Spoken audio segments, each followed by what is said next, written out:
दोस्तों, हमारे दिमाग में अक्सर ये सवाल जरूर आता है कि आखिर हमेशा अच्छे लोगों के साथ बुरा और बुरे लोगों के साथ अच्छा क्यों होता है।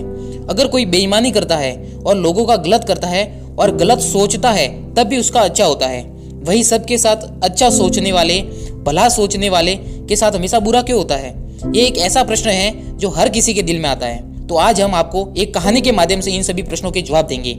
आपको बता दें कि इस तरह के सभी सवालों के जवाब स्वयं भगवान श्री कृष्ण ने दिए हैं। एक बार अर्जुन ने भगवान श्री कृष्ण से ये सवाल पूछा कि हे वासुदेव, हमेशा अच्छे और सच्चे लोगों के साथ ही बुरा क्यों होता है, बुरे लोगों के साथ बुरा क्यों नहीं होता है। इस पर भगवान श्री कृष्ण ने अर्जुन को एक कहानी सुनाई जिसमें उनको इस तरह के सभी सवालों के जवाब मिल गए।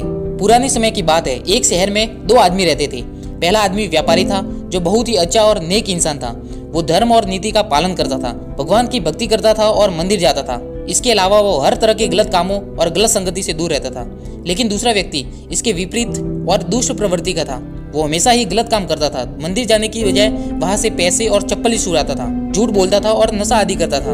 एक दिन की बात है जब उस दिन बहुत तेज बारिश हो रही थी। उस समय हर कोई अपने घर में था और मंदिर में सिर्फ पुजारी ही थे। उस लालची व्यक्ति ने पुजारी को मंदिर में अकेला देखकर मंदिर का सारा धन चुरा लिया और पंडित जी की नजरों से बचकर वहां से भाग निकला।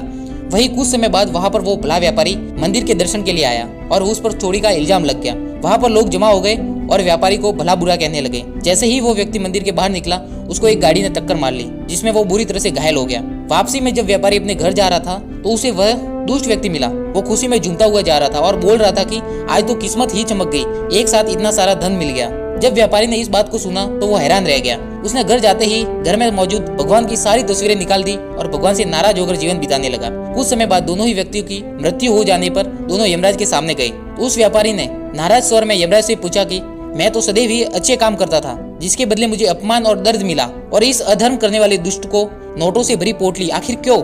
व्यापारी के सवाल पर यमराज बोले, जिस दिन तुम्हारे साथ दुर्घटना घटी वो तुम्हारा आखिरी दिन था, लेकिन तुम्हारे अच्छे कर्मों की वजह से तुम्हारी मृत्यु एक छोटी सी चोट में बदल कर रह गई। वही इस दुष्ट व्यक्ति को जीवन में राजयोग मिलने की संभावनाएं थी, लेकिन इसके बुरे कर्मों की वजह से राजयोग एक छोटे से धन की पोटली में बदल गया। इस कहानी के बाद श्री कृष्ण ने अर्जुन को बताया कि भगवान हमें क्या किस रूप में दे रहा है ये मनुष्य की समझ में नहीं आता है, लेकिन अगर आप अच्छे कर्म करते हैं तो भगवान की कृपा सदैव आप पर बनी रहती है। तो दोस्तों, इस कहानी से ये पता चलता है कि आपको कभी भी अपने कर्मों को बदलना नहीं चाहिए, क्योंकि आपके कर्मों का फल आपको इसी जीवन में मिलता है, बस आपको उसका पता नहीं चलता है।